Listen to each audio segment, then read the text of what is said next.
จะมาแต่ไสว่าสิมาขึ้นเฮือนชานดังไม้นี่แล้วเจ้ามีหยังบ่มาน่ะมีซ้ำสิเห็นนี่แล้วจะขึ้นกะมีหยังมาขึ้นบ่ก็มีแต่มอนนี่แหละมาพอได้เป็นสิริมงคลในเฮือนชานนี่แหละ4หน่วยเนาะ4หน่วย4หน่วยเนาะ4หน่วยขึ้นเฮือนชานนำเนาะแนวดีแนวงามอันนี้เนาะตั้งจริงๆกันตั้งนี่ก็ได้เนาะ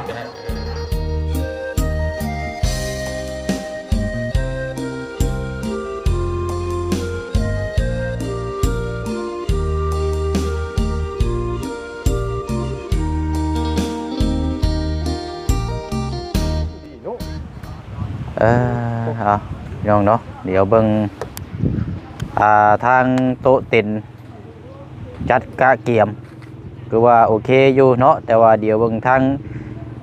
ญาติพี่น้องคือว่าเงียบเงาเท่ดินี่พี่น้องเนาะบวกกับบรรยากาศบัดลมหนาวซับบัดนี้หรือว่าเขามาสวยบ่พี่น้อยเนาะก็ธรรมดาเนาะ8 โมงปลายน้อยๆตอนนี้ก็น่าจะทำพิธีในการเฮอ้อมเฮือนเรียบร้อยแล้วนี่เนาะพี่น้องเนาะเพิ่นก็เอาแต่เช้าอยู่นี่ก็เอาเนาะมาขึ้นเฮือนทางสาวแตวเนาะพี่น้องเนาะมื้อนี้ก็เป็นมื้อดีมื้องามมื้อสันวันดีในเฮือนในซานในครอบในครัวเราเนาะเพราะว่าทางทีมงานแล้วก็ทางผู้ใหญ่เนาะร่วมสมทบซอยกันหลักๆคือทางผู้แช่งก็มีสมทบเรื่องอุปกรณ์ห้องน้ำเนาะก็มีแค่นั่นแหละพี่น้อยแต่ว่าเขาก็มีส่วนร่วมนำหมู่คู่เดี๋ยวทางทีมงานแล้วก็ทางผู้รักผู้ใหญ่นี่แหละพี่น้องเนาะเอากราบสบายดีและสวัสดีพ่อแม่พี่น้องเบิดสุขุสุคนเด้อพี่น้องเนาะมื้อดีมื้องามมื้อสันวันดีเนาะอยู่ดีมีแห้งร่ำรวยสุขกายสุขใจเนาะไปพี่น้องไปชมบรรยากาศเบิ่งน้ำกันพอแล้วอยู่ข้างในเป็นจังไดเนาะคือแบบเงียบเงาแท้นี่ชอยบอยชิมีโยนี่เนาะเอาไปเนาะนี่กันมาขึ้นเรือนน้ำเล่าพี่น้องลมแท้มากับบ่อยาวเนาะสบายดีพี่น้องน้ำกันเนาะมาฮอดจังโมงเมื่อคืนมาฮอดที่บ่8 โมง8 โมงแดงเนาะเดี๋ยววันนี้ต้องมาไว้ได้พี่น้องเลยเพราะว่าบ่าวบุญสารวัตรเนาะบ่าวบุญป่วยโอ้ช่วงนี้ทีมงานก็ว่าป่วยหลายคนให้เนาะโอ้ข่อยก็ยังเงินหากมีเสียงบ่มียังนี่นะยาถุงยาบ่ทีมงานช่วงนี้ก็ป่วยเนาะแล้วก็หลายคนหลายพี่น้องอะไรมันปกตินี่คือเดือน12นั่นนี่บ่นี่ลมหนาวเนาะอันนี้มันจัดเนาะมาเลยโดยป้าสาวเข้าไปแสดงความยินดีกับทางสาวแตวเบิ่งข้างในพุ่นละทีมเอาเนาะแล้วเนาะเพิ่นแห่เรียบร้อยแล้วบ่เนาะบ่ทันครับเนาะทันกันบ่ทันแต่ว่ามาซ่าอยู่ยังบ่ทันโอ้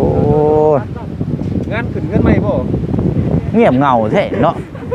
คือนั่งโต๊ะกระมอกกระแมกไปแบบว่าหน้ากำแต่บ่หยอกทีละพี่น้องเด้อไปเนาะเข้าไปก็เด้อมันเงียบเงาเนาะเป็นเงียบๆงอยเงาแท้เนาะมันโดยอีกทีก็ต้องเจ็บช่วงแทบบ่ยาวนี่โอ้สบายดีพอเด้อดีเมงโอ้ทั้งช่างน้ำได้นี่เนาะอดีตแล้วก็ทั้งในบ้านผู้ปกครองในบ้านในเมืองเฮานี่แหละเนาะมาเบิ่งมาแย่งลูกบ้านขึ้นบ้านเฮือนซ่านหลังใหม่เนาะมันคนคือบ่ค่อยหลายเนาะเพิ่นเมื่อเบิดแต่บ่เพิ่นมาแต่เช้าเนาะโดยเอาเนาะเพิ่นกินข้าวกินน้ำตัดมาทางนี้ก่อนบัดนี้โอ้ส้มตำไก่ย่างเนาะหอมแท้นี่กินหอมโชยมาคักอยู่ได้เนาะไก่ลาบหมูคักแท้ตำหุ่งโอ้ลาบหมูเนาะเป็นแซ่บเนาะมันคือแบบอันนี้ย่ำเต็มปากครับซีนมันคือแบบว่าสมัดเข้ากันเลยเนื้อเนาะเป็นคุกๆเนาะเป็นลำเป็นตอนอยู่เนาะคักอยู่โอ้ลมแท้เอาหุ่งมีอะไรบ่นี่ เอ้ายังไม่กระทันถึงเป็นนี่ เนาะ เฮ้ยไป เป็นยังไงน่ะโอ้ตกใจแท้ โอ้ย โอ้เปิดให้อีกว่ะเห็นเบิ่งแล้วดิ เรียบร้อยแล้วบ่นี่ มันได้อะไร เบิ่งทันบ่เจ้า ทัน บ่ทันนะ ตอน ไม่คิดไปเด้อ บ่ต้องเบิ่งมาได้แล้วบ่ทูว่ามันหลัง ตอนแห่บ่ โอ้โห โอ้แห่นี่เพิ่นก็ถามคือกันบ่บ่ไร อะไรลูก ถามขึ้นเฮือนขึ้นซ่านคือกันบ่ ทันกันบ่ ขันนะขันครับ ทันบ่เจ้า ปีกกับตับ โอ้โหไก่เถ่าบ่ ไก่เผาเลยไก่ ได้ไก่นะ เลยไก่นี่ บ่สร้างบ่ ภาษานี่ โอ้ บ่อันเวลาขึ้นนี่ก็ถามคือกันบ่ ถามอยู่นี่นะ บ่ยาวจักวาดอยู่ซะให้บ่ไรนี่เป็นเจ้าของเฮือน เจ้าก็ถาม มา ได้อยู่ได้เนาะ ลองเบิ่ง เอาเจ้าเป็นเฮือน ได้แล้วเจ้าก็มาแต่ทางใดนี่ เราถามคืนจะตก จังเลย เออ คอยสิถามเจ้าทำไม ให้บ่ยาวเป็นเจ้าของเฮือนบ่ซะ อาจารย์ให้ไปถามดีกว่า เออ มาเบิ่งเลยท่านคอยเฝ้าเอาโอเค เออลองเบิ่งบ่ ลองบ่ เออ หรือว่าให้เราถามบ่ เป็นเขาถามบ่ เป็นประธานโจ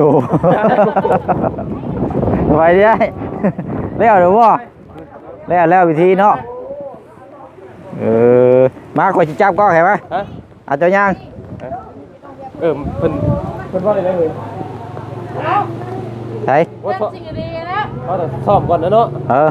ซ่อมก่อนเนาะ เอาตัวอย่างได้เฮามาบ่ทันเนาะ อ้อมวอดมา เออเอาดึกทางนั้นได้ถามก่อนมาแต่ทางใดเนาะอืม มาแต่เซโนพุ่นแล้ว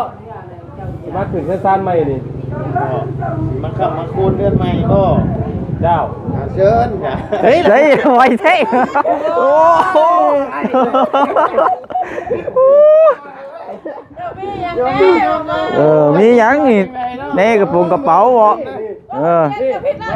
เนาะเจ้าว่าจะมาเจ้ามาโอ้คืออยู่เนี่ยนี่เนาะ โอ้ยเนาะนั่งแล้วนั่งรอท่าว่าแขกคนเนาะเอาเลยบ่ จะมาแต่ไส ว่าสิมาขึ้นเฮือนชานดังไม้นี่แล้ว เจ้ามีหยังบ่มาน่ะ มีซ้ำสิเห็นนี่แล้ว ไม่นี่เจ้าฮู้ว่าไม่หยังจักสิมาขึ้นเส้นขึ้นซานนั่น โอ้ไม่งามเรื่องดังนี้นะไม่ดีไม่งามได้นี่ อันนั้นก็มานี่เจ้านะกูจะกอด เฮ้ยนี่ว่าสิมาขึ้นเฮือนนี่ให้ขึ้นอยู่บ่นี่ ตอบคำถามก่อนให้ได้ก่อน ว้าวมีคำถามมีหยังข้างแน่บ่นี่ ไม่นี่ไม่หยังไม่นี่นั่น โอ้ไม่เป็นไม่งามได้นี่นะคืองามแท้จะขึ้นได้นี่เนาะคือไทม์ไลน์แท้นี่ จะขึ้นก็มีหยังมาขึ้นบ่ ก็มีแต่มอนนี่แหละ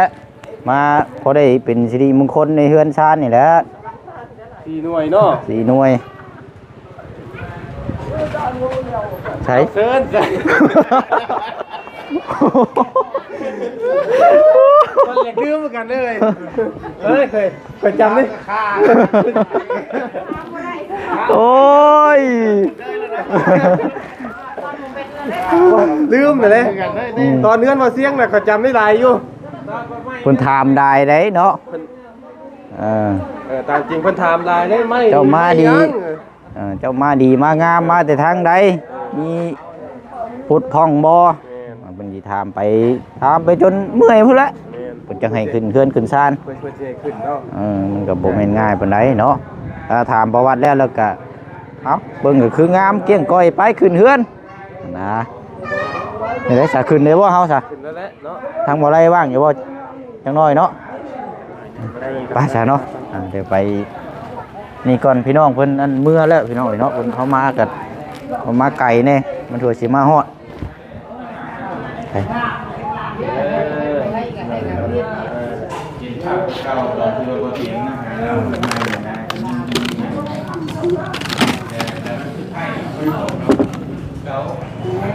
ดี๋ยวมาวันนี้กันเราบอกคิดว่าข่อยที่มานะคิดว่าข่อยแยกเรียกยังมาท่านนี่คือว่า เริ่ม อันเชฟไปก็ต้องได้ จ้ะโอเคไอ้เมนบอกให้เราดูบ้านจักหน่อยเนาะเดี๋ยวเขาไม่กันอันเดียวไปกับตอบแยกมาบ้านนี่ได้ให้จ้ะ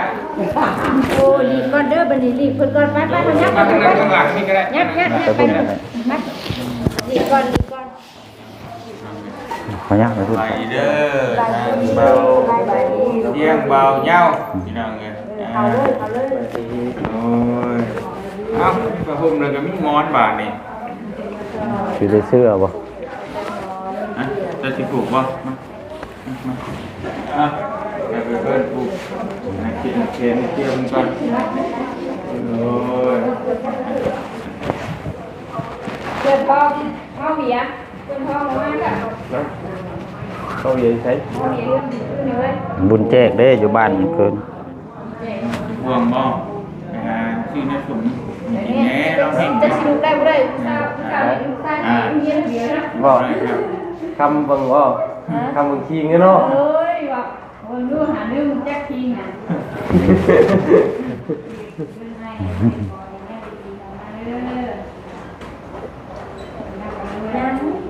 ก่อนเองเอาพี่ว่าลงในบ่เห็น ล้มมานั่งอยู่ในไม่ใช่ได้ คนไกลเพิ่นเบิ่งแล้วบ่เห็นเนาะ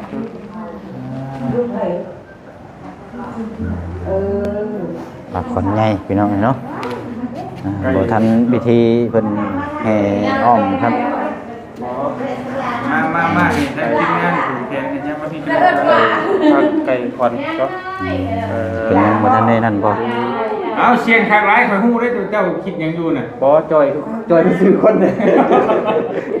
ว่ามันไก่แนมเลขนะเห็นมันมีข้าวกิน เห็นหน่อย บ่สมบูรณ์เด้ ของ จะ เนาะ เรียกข้าวไม่คุณมัน อ๋อเจ้าใบมึงมาดิ โอ้ยอย่ามาเรื่อยนะนั่นเห็นมันจดไม่ได้ไง ว่าเห็นวันนี้กินอยู่ อุ่นเราก็ได้เลยตัวนี้มันใส่เกณฑ์นะพี่ ใส่มือคนละ เกณฑ์เอาเลยดูไรมา ผูกแขนเอาละไปเจ้า เอาเลยพ่อ เจ้าขอพรเจ้า มันจะว่ากันการอื่นเอาเงินก่อน เพราะว่าเรา เอา เล่เท่เลย เลขที่นะ ใช้เพิ่งมาเนี่ยจะเจ็ดหนึง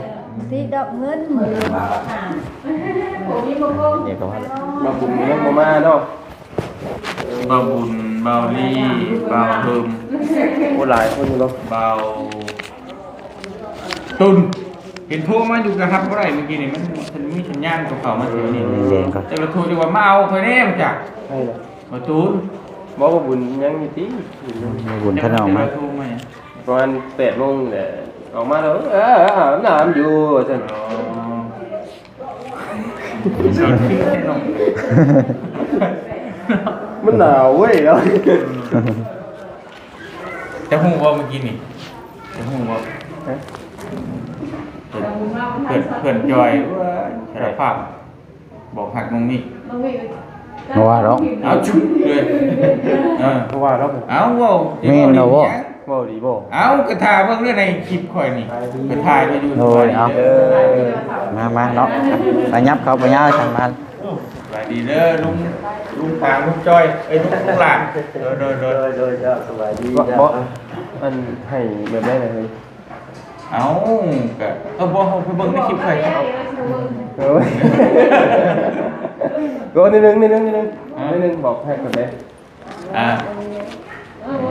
คนในใจได้แอบหักเธอแอบหักหน้ามักนะแต่ว่ามื้อนี้จะ เปิดเผยแล้วจะว่านี่จักตีผ่านมากูว่ามีหนึ่งเดียวนี่ในทีมงานสุดท้ายบ่แม่นเนาะ กันนี่แล้ว โอ้มาเปิดเผย มา มา เป็ เป็น น ชุดในทีมงานนั่นแหละที่เพิ่นเว้าบอกเป็นไผเป็นไผ เปิดเผยเพื่อนชาตินี้ใช่ มีออกกันคนขอที่เรานั่ง แต่งงานกันได้เป็นยังไง โอกาสมารอเราข่อยวันนี้น่ะมาก็ต้องมากันเว้นอย่างขึ้นอย่างยันคุบโพดึงรากของเลย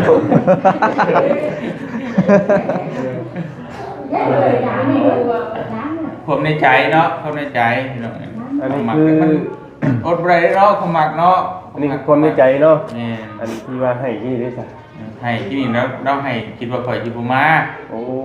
ชงเชียงไปข่อยกวานนะ อืม คิดว่าข่อยสิบ่มาแล้ว บ่มาขึ้นเฮือนนี้เนาะ แต่มาเห็นหน้าข่อยปุ๊บแล้วมันคิดเห็นภาพตอนข่อยไปหาเราใหม่ๆแล้วมันก็บ่ได้บอกคือกันนั่นกัน อ๋อแบบตีกลับนะเนาะ ไปชุบแบบชุบไผ่แล้วนะบ่ได้ตักเตือนหยังเลยนะมันก็เลยตำไม่เท่ากันห้ามบัดนี้บ่ให้นี่หัวได้ดอกว่าขึ้นขึ้นมาอยู่ตรงหัวบ่มันทำนั่นไอ้คนยังไงเนาะขนาดเป็นป้าแล้วก็ยังไงเนาะ เขาวันนั้นได้บอกให้ดีใจไปทันดีใจให้มัวเลย ก็ลุกเป็นเลย ว่าให้มีโชคมีเศร้าเนาะขึ้นเฮือนใหม่ มีโชคมีเช้าคือว่านะอันนั้นดีใจเลยเนาะ ใหม่เนาะพี่น้องเลยทำมือดีมืองามมื้อนี้วันที่ยังไง อันนั้นพี่น้องเบาปุ่มเบาไล่เบาจันเบาเสียงเบาเงาเนาะบอกกล้องคอยให้พี่เบิ้งให้พี่น้องเบิ้งนะว่าจะเห็นมันไปมาแล้ว ไปดีเนาะนี่เดินมึงว่ามาสำนี่เนาะ การทำได้มากันมาอยู่หลัง โดย อาชาบ่ยาวเนาะ มาได้บ่ยาวบ่ยาวให้ยาว ผูกแขนบ่นี่เรียบร้อยหมดแล้วบ่นี่ยังได้แล้ว เพิ่นสูตรเพิ่นหยังแล้วเดี๋ยวจะผูกแขน โดยเอามามื้อนี้มาที่ แขนบ่อ่ะ ที่เท้า โดย เท้านี่นะ ให้มีให้ไปมีคนเฒ่าเด้อเด้อนี่ทางใหม่จะดีๆเองเนาะขอให้พ่อได้สิ่งดีๆได้บาดเนาะคนโตคนเฒ่าไปตรงบ้านนั่นลำดงน้ำแดงได้เนาะแต่บ่มีหยังให้ที่จะขายอันนึงแหละเนาะ โอ้โหเข้าเหมือนได้เห็น เจ้าอย่าว่าใส่คนลืมบ่ได้บ่ได้ ว่าจะเก่าจะไม่เคยว่ายาวกว่านี้นะ เอ้า จะเฮียนมาใหม่ก็ เห็นมาใหม่เด้จังหน่อยก็มีหมดคุตู้คุยรอนก็มีหมดเอามาเสียงอ่ะ ตุ่มคุยโดนก็เลย ปลาขนก็งามคือเจ้าของแล้วเนาะอ๋อเฮ็ดตาเหาะอยู่ ตะเหาะอยู่ไปดีไปดี เอาเนาะเอาอันนี้รวมนำผ้าขอนนำเด้อมีผูกแขนแล้วก็มีหมอนเนาะแต่หมอนบ่แม่นหมอนข้างเด้อหมอนบน สีหน่อยเนาะ สีหน่วยเป็นเพื่อนชาญนำเนาะแนวดีแนวงามไปแล้วเนาะ ตั้งกันดีกัน ตั้งนี่ก็ได้เนาะ เอาฝากได้ดิอย่าให้เสีย ใช่ เมาเสียยาวเด้ ผูกได้เด้นี่เนาะ กูได้ ตั้งวางนี่ก็ได้เอาเด้อให้กูนี้ดีกวดเข่าเนาะคนเพื่อนคนซ่านคนเล่าคนเจ้าที่เจ้าทางให้มาปกป้องรักษาคือเพื่อนซ่านหลังไม่ก็ขอให้อยู่ดีไม่แห้งอยู่เย็นเป็นสุขเจริญในครอบในครัวอายุมันคนยืนเด้อเนาะเอาละพี่น้องต่อไปก็ขอให้อายุนับตัวนี้ต่อไปก็ขอให้มีแต่แนวดีๆเข้ามาในชีวิตแต่ก็ในครอบครัวแล้ววันนี้เด้อเนาะ ก็รีบขึ้นมาเลยมันลืม มันไว้ครับนี่ เบิดก่อนบอก เอาหั่นแหละเนาะมีแต่ว่าให้อยู่ดีมีแห้งให้ร่ำให้รวยอยู่เฮือนซานหลังใหม่กันเนาะบ่ให้มีแต่แนวคัดแนวของให้มีแต่แนวดีๆเข้ามา ตบถ่ายแล้วนี่ เอาให้มีแต่ ผู้ใหม่ แนวดีๆเนาะถ้าว่าได้พบเจอคู่ครองใหม่ก็ขอให้ประสบความสำเร็จเนาะก็บ่ให้มีแต่แนวคัดแนวของให้มีแต่ราบรื่นเด้อวันนี้ต่อไปเนาะ ลงมือเอาเอาคำบอกนี่ก็อาจจะบ่ซักซิดปานใดแต่ว่าเฮาจริงใจเนาะเอ้ย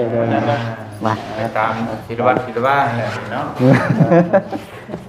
การถ่ายแล้วกันเด้อ จริง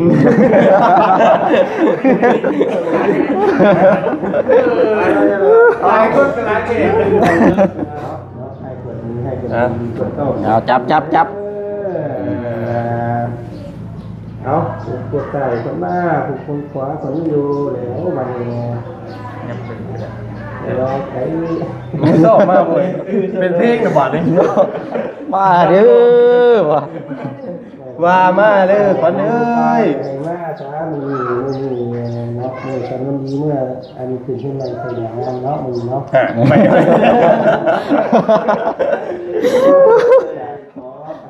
พ่อได้สิ่งดีๆกันเด้อเนาะน้ำรับคนดีทั้งดีทั้งง่วนเนาะครับเพลงอันที่เก่าเด้อเนาะให้ผู้กินเกลือมาพี่กินซีนด้วยกันเนาะเราไม่ดีแล้วในหลังเนาะ รับรองกันมาป่านให้บัดนี้ไหมขึ้นเต้ยลง เนาะจังไดก็อ๋อเด็กหน่อยเนาะ เห็นไหม ตัวแฟนไม่เคยดีกันเลย เราไม่ยินดีแล้วเนาะยินดีท่านนั้นยินดีท่านนี้ครับไก่ยินดีจะที่ปูนพาลงมา ไล่ลงมาพี่เลยเนาะ ไปมาเลย เนาะรายดังเนาะ เดี๋ยวกันเป็นอะไรกันมาน้อง ว้าวเล่นน้ำอีกแน่นี่เดี๋ยวจะค่อยยังจิกชิมียังว้าววันจมมาในข้อผมเนาะตามหลังเล่นพี่น้องเลย เราก็ไปยินดีน้ำวัดอีกเด้วัดแล้วยินดีน้ำวัดอีกตื่นตาหุย เสียงยังเสียงกองบ่ หลังทางเลย นั่งกินดิง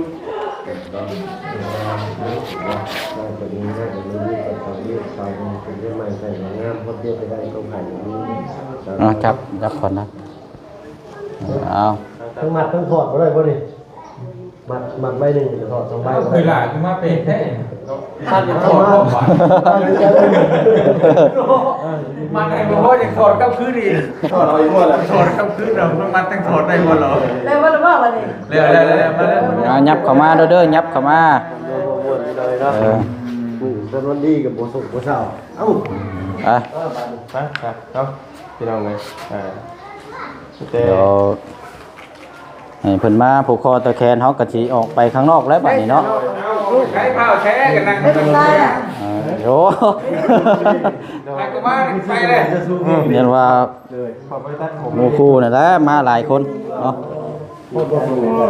ทางอย่างนั้นแหละ สั่งแน่ เนี่ยเนาะตรงนี้เนาะไปดีเด้อ โตรถไถดีมาเท่หรือว่า ไทยยังดี คอยแล้วนอกมาเพิ่งเลยแม่นอกไปดีเลย ไปเลย ไม่กลับมาเท่ที่ศพคือเรา ไปบัดนี้บ่ยาวครับลง ไม่บ่ ขึ้นเรือนเพิ่นได้ลงลาแล้วบัดนี้ไป ลาได้บ่เตียงเด้อ อ้าวนั่งไปไว้ว่าแท้กับนั่งมุมกับมันอบอุ่นมันหนาวไปข้างนอก ก็สิอันนั้นป้าบอกข้าวยังกินสะก้อน เฮ้ยสามมื้อเลยหมดนะ 3 มื้อ 3 คืนหมดแล้วนี่ 3 มื้อไหน อันแล้วเนาะเฮาก็ลงไปเฮ็ดลากินนี่เฮาขึ้นมาดีเด้ เอายังยั่ว กินนี่ขอยถามเจ้าอันนี้จะแล้วก็ถามลงแล้วบัด ไก่ นี้ เราได้ ลูกจะถามบ่ ถามแล้วอ่ะเป็นนี่ได้นอนคืนชาติหลังไม่ฟันดีบ่ก็เฮาก็ว่ากันเลยแล้ว ไปเสิไปกันเด้อน อนอยู่เด้แล้วเด้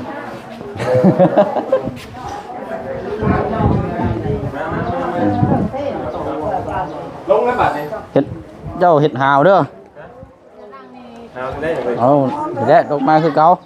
เออเจ้าย่างมาไหมย่างมาไหมข่อยสิท่าถามเจ้าแน่นอนเฮือนชานเอามาเลยโอ้ยนอนตื่นสวยเท่เด้เนาะเฮือนชานหลังไม่นี่เป็นที่ใดอันนี้เนาะฟันดีบ่ แล้วถึงนอนตื่นสวยกันได้เนาะ โอ้ นอนดีเย็นสบาย เย็นสบายพอจึงตื่นสวยแล้วนี่เนาะ นอนรับพันดีปัญญังใครกว่านอนกระตุกน้อยอยู่ โอ้อยู่แล้วนี่คักเด้นี่เนาะเฮือนหลังนี่เนาะ คัก ข่อยมาถ่า2 ชั่วโมงเลยนี่ได้ซะเนาะ นอนนำกันบ่ ฮะ นอนนำกันบ่ บ่ได้ข่อยถามเจ้านะเป็นนี่ได้เราให้พี่น้องเบิ่งแล้วนอนเฮือนชานหลังใหม่เป็นนี่ได้อยู่ดีมีแฮงอยู่บ่พันดีบ่ได้เด็กจักโต มียังเหลี เออเอานอนรับพันดีอยู่เนาะโอ้ยเลยขึ้นเพื่อนซานใหม่เลยก็นอนรับพันดีเนาะ พันเห็นยังอ่ะนะ ฮะ พันเห็นยัง พันมามีนางธรณีมาเอาสอยให้ โอ้พันบ่ได้ซอย เราได้สอย เอ้าพันบ่ได้ซอยบาทนี่จักบาทอ่ะนะ เนี้ยกันเฮ้ยเนี้ยพัน เอาเพิ่นนอนเฮือนไม่ถามเพิ่นว่าตื่นมาตื่นสวยแท้ว่านอนฝันเห็นหยังคือฝันดีแท้เพิ่นว่าฝันเห็นซอย พันมานอนเมื่อคืนนอนเพื่อนซานใหม่นี่พันมานั่งธรณีนี่เอาสอยลงมาให้ เป็นนี่ได้ฉบับนี่ เตะได้เลยโอ้งูทั้งว่ากินน้ำได้เลยเย็บอีกแล้วบ้านนี้ ตอนว่ากันเรียกมาเลยมันเราทางธรณี มีน้ำมีในเนาะคันอยู่เย็นเป็นสุขเนาะอุดมสมบูรณ์ นั่งบ่แง่เมื่อยเลยเมื่อยเย็นหน้าเราเย็นหน้ากินข้าวเอาโลดจัดแมลงจัดมื้อเนาะมื้อ แม่นเอาซะเนาะนอนแล้วมีแต่มื้อได้ซะเด้อ ไปซะเนาะไปเคยสิเข้าไปนอนก่อนเด้อเฮือนใหม่ ออกมากี่เข้าไปนอนอีกเลย เข้าไปนอนใหม่อีกก่อน โอ้ยเนาะเอาไปซะเนาะพี่น้องให้จบพิธีเรียบร้อยบ่ได้อัน ต้อนเพิ่นก่อน ไป ใส่พี่น้องเอ้ยเนาะ เดี๋ยวเข้าไปเบิ่งข้างในก่อนเนาะชนกับข้าวกับน้ำก่อนเนาะ ต้องต้อนดูนี่เนาะ เนาะขอบใจละลายเนาะทางทีมงานมาแสดงความยินดีกับบ้านเฮือนซานทางสาวแตวพี่น้องเนาะอยู่ข้างในพวกกสิแมนโซนกับข้าวกับน้ำได้อยู่เนื้อกินเนาะบ้านเฮือนซานกันนี่แหละพี่น้องเนาะหลังงามๆเนาะเอาในการนับแต่นี้ต่อไปก็ขอให้มีแต่ความสุขความเจริญในครอบในครัวเนาะเฮ็ดเวยเฮ็ดงานหยังก็ขอให้ปลูกสร้างขายขึ้นเนาะขอให้เจริญรุ่งเรืองเด้อเนาะหนึ่งมาสำคัญก็ขอให้อย่าดื่มผู้มีพระคุณเนาะสำคัญที่สุดเนาะผู้มีบุญพระคุณนำถ้าเฮาได้คิดได้ถึงแล้วนี่บุญคุณผู้ที่เพิ่นซอยนี่แหละสิได้ปกป้องรักษาให้เจ้าเดินทางไปใส่มาใส่ก็ขอให้ตลอดและปลอดภัยเนาะเพราะว่าบุญงามความดีที่เฮาได้เพิ่นซอยมาเนาะต่างคนต่างซอยกันเอาละเนาะก็สิประมาณซ้ำนี้เนาะเป็นวันเดินทางทางสเตลบ่ได้พบพ่อบ่ได้พบเจอในช่วงเวลาเพิ่นแห่แซมเนาะเฮาก็เพื่อเดินทางมาฮอดมันก็ไกลแน่พี่น้องเนาะเกือบ7-80 กิโลผู้ออกมาจากบ้านกันใช้เวลาแน่เนาะเอายังบ่ทันได้กลับหรอกเนาะเดี๋ยวจังว่าจังคุยต่อกันเนาะเดี๋ยวคลิปนี้ลาพี่ละน้องไปก่อนเนาะแสดงความยินดีกับทางสาวแตวบ้านเฮือนซานดังใหม่ที่พี่น้อง FC ให้ความติดตามและให้ความสนใจทั้งลายผ้าดาวเดือนที่ผ่านมาเนาะเป็นความสำเร็จนี่แหละพี่น้องเนาะเอาไปก่อนเด้อพี่น้องเด้อเนาะบ๊ายบายเด้อพี่น้องเด้อสบายดี